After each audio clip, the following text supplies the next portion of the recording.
When our best fur friends leave our world, many of us are left wanting one last scritch, one last hug, one last walk together. One Last Network is a space for pet guardians to honor their pets in their senior years and to cope with the days leading up to and after their passing. Here's your host, Angela Schneider, founder of One Last Network and Big White Dog Photography in Spokane, Washington.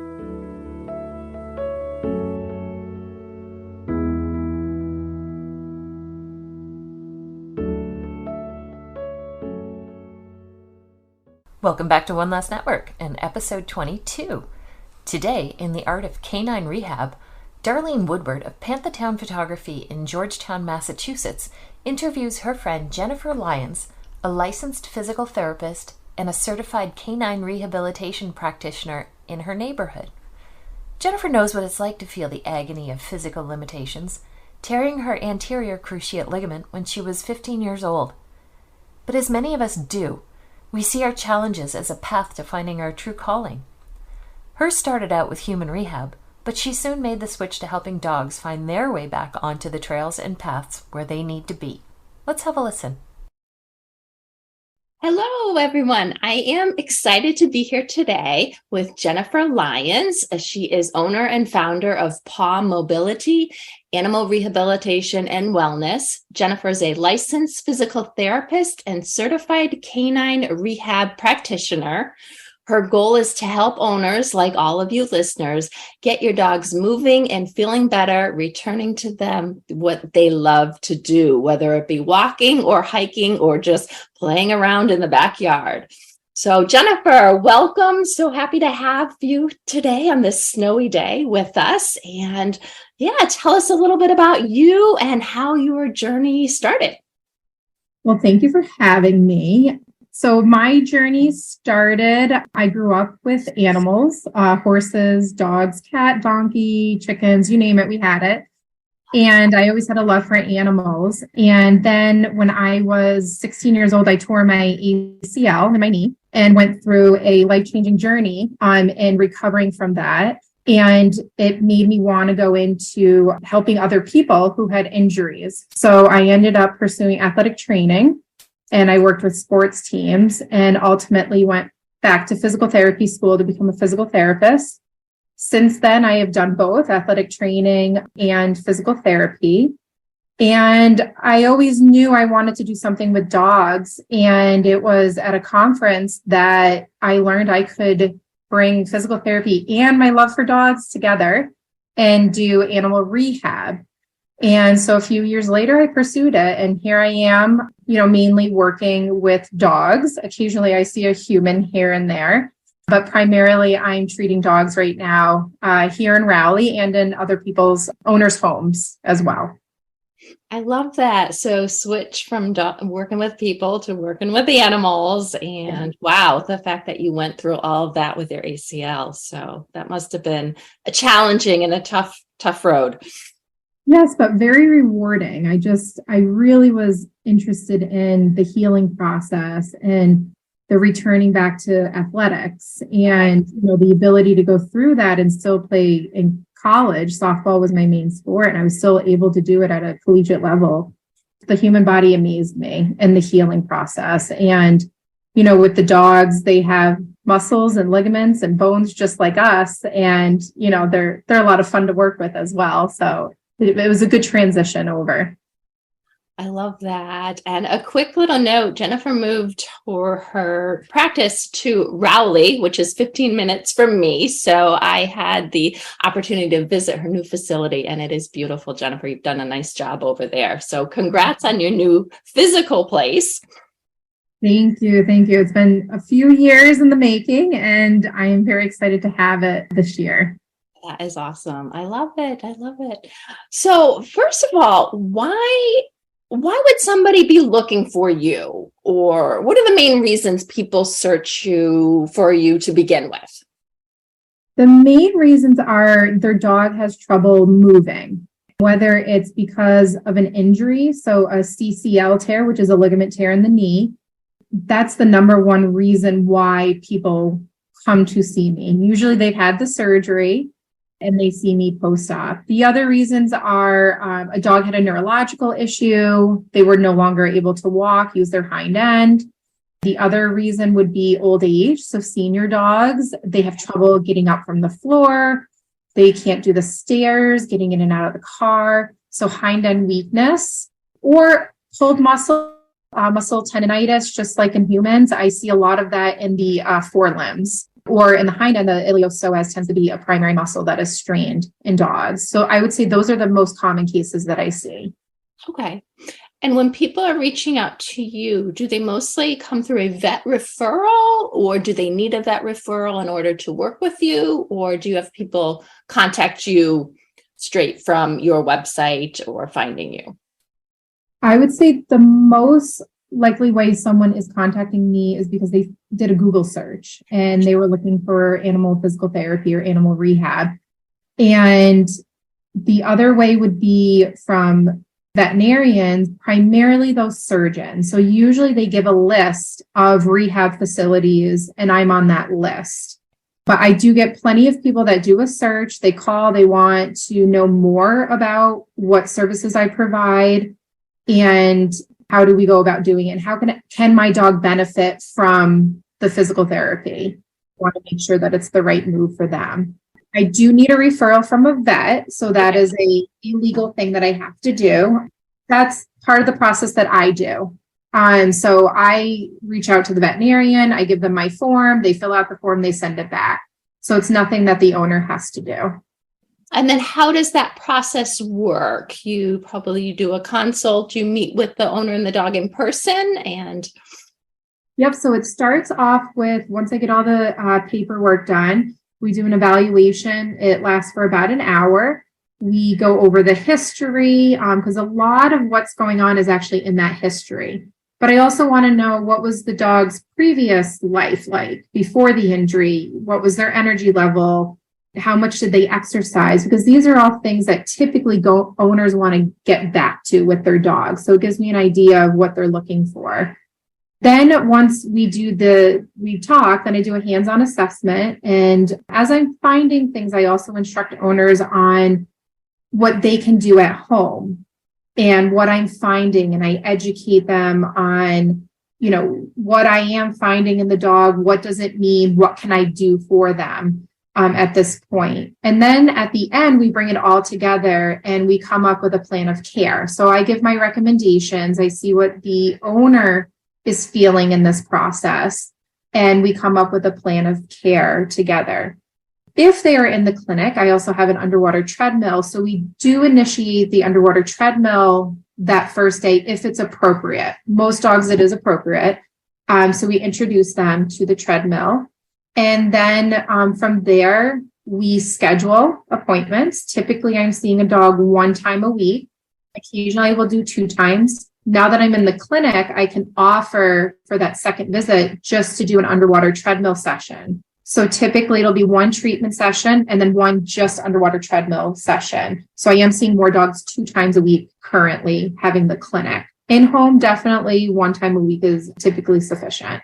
And I loved seeing the water treadmill. I think it's amazing. And quick question, kind of an aside about the water treadmill. Do most dogs, do they find it pretty easy to work with, or do you get those fearful dogs who struggle with getting used to the water treadmill? Do you have a little way of working with them to get them used to it? I would say most dogs are actually pretty good with it. They typically will go in or we put them in. And then I think what makes it different than going into a lake or the ocean or a pool is they're going into the underwater treadmill. It's dry. Okay. And then once we close the door, the water will enter from the bottom and go up. And most dogs are fine with that. It's warm water, so it's comfortable. And occasionally a dog will lift a leg as if to say, like, I don't want to touch the water, but they have nowhere to go. But typically they do fine. Occasionally I get a dog that is anxious, but it is rare. This one was a 15-week-old puppy. I did have to get into the tank with the dog. I love it. Already wet anyway because it was trying to jump out. So I said, well, why not just jump in now? And it took a couple of sessions, but now the puppy knows what to do. It enjoys the peanut butter and it's not trying to jump out of the tank. So typically that first one, they can be a little anxious, but usually by the second one, they're fine. But I get owners all the time. My dog doesn't like water. I don't know how they're going to do in this. And they do fine. I know. My previous dog, she hated the water, didn't even like the ocean. So I just always wonder, do dogs, once they're in the situation, how challenging is it to get them to love the water? Yeah. And I think too, the treadmill starts moving and they think about the treadmill. And so I think that kind of takes their mind off of it too. I'm not sure, but they do well. That's all I know. Oh, and you do have videos, right? You do take some videos on your social media account of the dogs in the water treadmill. Videos. The new favorite is, so if a dog enjoys peanut butter and does need food, we don't always use it, but I'll smear it on the glass. And so they lick the peanut butter as they're walking. And that tends to be a favorite video for people to watch. That's awesome. Great dog training tip for a lot of things. It comes in handy with grooming too. The peanut butter smeared all over the wall, all over the tiles. So how about, a lot of our listeners might have senior dogs. What do you find are the most common challenges when it comes to our senior dogs, and how can we set them up to be successful too in our home environment when it comes to just joints, the whole getting older, arthritis? I feel it myself every day. Yeah. So with senior dogs, one thing is it's a number. So just because they're old doesn't mean they can't get better. It doesn't mean that they can't do certain things. It does not mean that you just feed them treats all day because you feel bad for them and you want to make them happy. It does not mean that as well. And with the dogs, the senior dogs, the most common issue, it's going to be that hind end weakness. So they just are having trouble getting up from the floor, doing the stairs, getting in and out of the car. Those would be the biggest. And then things that you can do, one of the number one things is carpeting. Most houses now are wood floors. And that does make it very difficult for the dogs to get up. They just can't get that grip. So having carpeting or yoga mats helps the dogs. Of course, you have dogs, you'll put the carpet down and they go right over to the wood floor or the tile because they want to be cooler. So that's always one of the issues. But carpeting definitely is number one. The other thing is you can use ramps to help. But I will say with ramps, you have to train a dog to use a ramp. They're not just going to use it. So a lot of times people will buy multiple ramps. It didn't work. My dog didn't like it.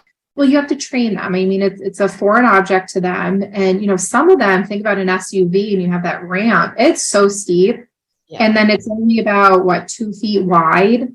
So it's a little scary for them. But definitely the ramps help. But the other thing too is from a rehab standpoint, we can strengthen that hind end so that way they can use it again. If you don't use it, you lose it. So what we tend to do is strengthen that hind end, get stability back. So that balance, they're not, losing their hind end and falling over. That usually happens more, later when there's a lot of weakness. But I would say those are the main things. And keeping up with their feet, their nails need to stay trimmed. Because if those nails get long, they will slide even more. Yeah. And also it changes how they walk and place their feet if they're too long. So keeping up with nails for any dog is number one. Okay. Just to help, make it successful for them. That's a great idea. And especially when you start hearing the tap, tap, tap on the hardwood floors with the senior dogs. Exactly. Yeah. When you hear that, you definitely need to get them done, but you are trying to stay ahead of that as well. It's time to clip the nails. I love it. I love it. And the fact that you mentioned about the ramps, because I know with my previous dog, Coda, as she got older, we eventually tried doing a ramp and it was already too late. I feel it was just too much for her. She didn't want to use it. Training was out the window when it came to that. And the challenge too that we had, she liked to nap on our bed during the day and the bed is so high up, she would just, no matter what, jump. And the older she got, I would cringe and I didn't want to then, kind of close the door, not allow her to go in there. So it's definitely one of the challenges with. Yeah, and definitely, because all that pressure that goes through their joints when they jump, Yes. It is something you can start sooner than later. The other thing that I usually recommend, depending on where the dog's at, but is a help them up harness.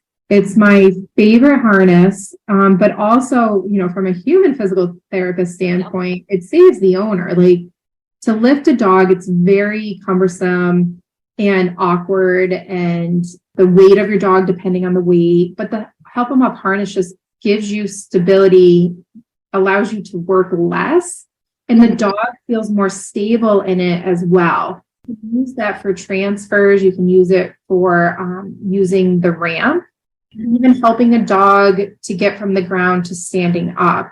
That's something that I would show an owner, if it's appropriate, when you would use it, how you would use it. And I fit the harness as well, because you don't want to just be doing all the work for the dog either. It's all about modifying what you're doing at the appropriate level that your dog needs. So that way they can keep moving forward. But the harness is definitely one of the great things that I absolutely love for owners and the dog. Awesome. And you carry those, or you help fit them and all that for clients? I do carry them because sometimes the dogs will be really big in the front end and have tiny hindies, as I say, in the back end because they're so weak and they've lost muscle. So I can actually combine a front and a back. Whereas if you go online, you have to buy the full harness. And the other thing too is I do adjust them, I fit them, I show you how to use it properly. Because looking at it and first putting it on, it seems like a daunting task. And so I make it very easy and doable to use right away. When I did dog training and having harnesses, it was very helpful to help people, teach them how to use the harnesses and everything and get them fit correctly. They look awful initially. It's like, oh my gosh, there's so many buckles and straps. Right. It's such a big contraption. What do you do with it? Yes, and you want the owner to use it. Like, you invested in it. You want them to use it. Right. You don't want them to put it in a box somewhere in the closet. So also, as our dogs get older too, we first think, oh, maybe I shouldn't be walking them too long, or maybe we shouldn't be hiking anymore. Maybe we shouldn't be doing the mountains and those types of trails. What do you think when it comes to that?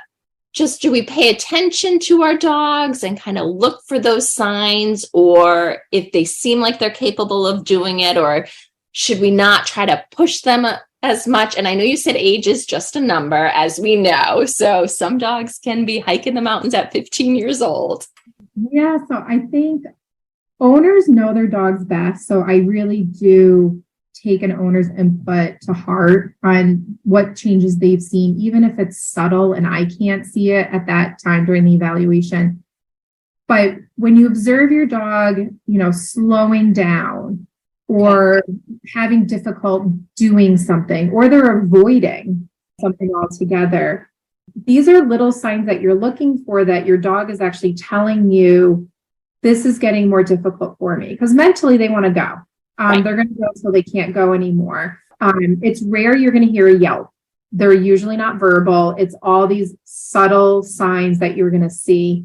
When that happens, doesn't mean that you can't do something, but it means you need to modify it. Okay. So you can modify by time. So say you're doing a 20-minute walk, and by the end they are exhausted. They're done for the day. That's too long. So you can shorten the walk, but you can always do them more often. So you can still say you do a 30-minute walk in a day. You could do 2 15-minute walks in a day instead, and that's okay. The other thing is making it less strenuous. So if you're hiking, maybe you don't do as steep of a hill, or maybe you do better groomed trails versus rocky with a lot of sticks or a lot of leaves. And that's another way that you can adjust the terrain. For ball playing or even jogging with an owner, things like that. Again, maybe you don't throw the ball as far. You do less ball throwing, or it's not as fast. So you can always adjust time and the strenuousness of the activity. Because the goal is you want to keep going, but you don't want to go to the point where they're injured or they can't do it anymore. And there's tons of ways to modify things to try to make sure that we don't take something out. Obviously, there are those times where you have to take things out, but then we find other things to do. I love that because our dogs want to be up for us and they keep going and they rarely show any type of pain or discomfort, and they want to be the best for us. And yeah, so I love those tips. Those are great. Yeah. And I compare them to, they're like toddlers. They want to do what they want to do, but us as the owner, as the parent, no, maybe not right now. We need to simmer down. We will get back to running later. So we do have to be that proper parent to the dog, the toddler who wants to just keep going, and they need a nap. You're like, oh, Exactly. We have to do that downtime. Maybe if it's going and settling in the crate for a little bit or settling on a mat for a little bit, we have to give them that downtime. I appreciate having you with us today, and thank you so much for sharing your story. Do you have anything else that you want to share with our listeners, or any important tips or something that you think can be beneficial or helpful to us? Yeah, I would say, one misconception with physical therapy or rehab is, if your dog's in pain, a lot of people think, oh, I shouldn't do physical therapy because they think exercise. But one of the things we do is pain management. And so if a dog is in pain, if your dog's on pain medication, typically there's something that we can do. There's some sessions I don't even do exercises. I have laser, which helps to decrease pain, swelling, and promote tissue healing. I also have electrical stimulation, which can help with pain modulation. Hands-on techniques, so massage, stretching, range of motion. These are all things that can help reduce pain, because if we can reduce pain, we can get them moving again. And this is all stuff that's very important. A lot of times too, I am guiding owners on, the proper pain medication and to contact their vet, because a lot of owners say, I don't want to do medication. I don't want my dog on medication, but there is a time where you do need it. And that's where I'm guiding them to contact their vet to discuss a proper medication for their dog. But pain management is absolutely huge. And like I said, there's a lot of subtle signs, and that's where I'll educate owners as well. So that I would say that's a number one thing, is we are here to help them feel better, not just help them, if they feel better, they are going to move better, but it doesn't always have to be through exercises. So I know you are located here north of Boston in Rowley, and you have your facility there. Can people work with you virtually? Yes. So I typically do an in-person evaluation. For one, I want to make sure that the owner learns, understands, and can do the manual stuff on their own, because that tends to be the most intimidating for owners. So that includes range of motion, massage, stretching.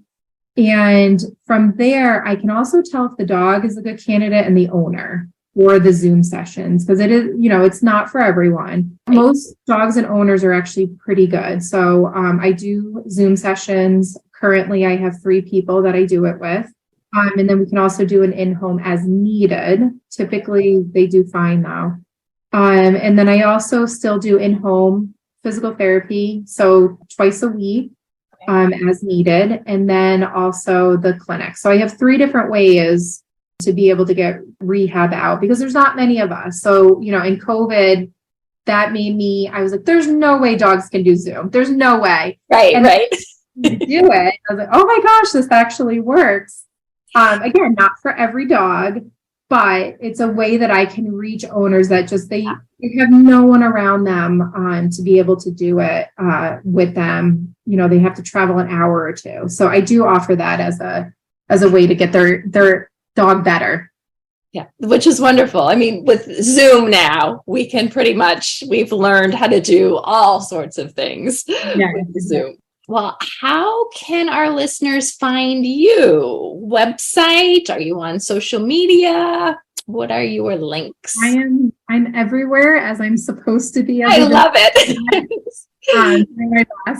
So my website is pawmobility.com. There is no www. Do not throw that in there. Just pawmobility.com. I do have to update my website because it doesn't have the clinic in there yet. But all that information is in there, my contact information as well. You can also contact me. My number is 978-403-3933. And then I also have another number, which you'll see on the website, 978-712-0222. The other way is through email, Jen, Jen, @pawmobility.com. I will say typically email is going to be the best way at this point, just because returning phone calls has been very difficult with all the phone calls coming in. So typically email is the best way.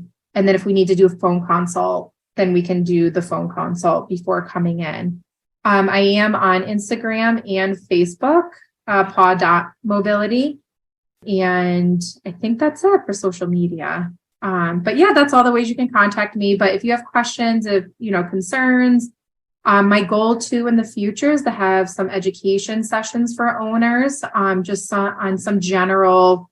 One of my biggest things, the nail clipping. That would be something I want to, bring to the clinic sooner than later to help owners feel comfortable in clipping their dog's nails, so they don't have to wait to get into the groomer, or to understand how often to go into the groomer for their nails. Right. Oh, I love that idea. I think that'd be great. I would definitely be coming to that. So count me in on the nail clipping.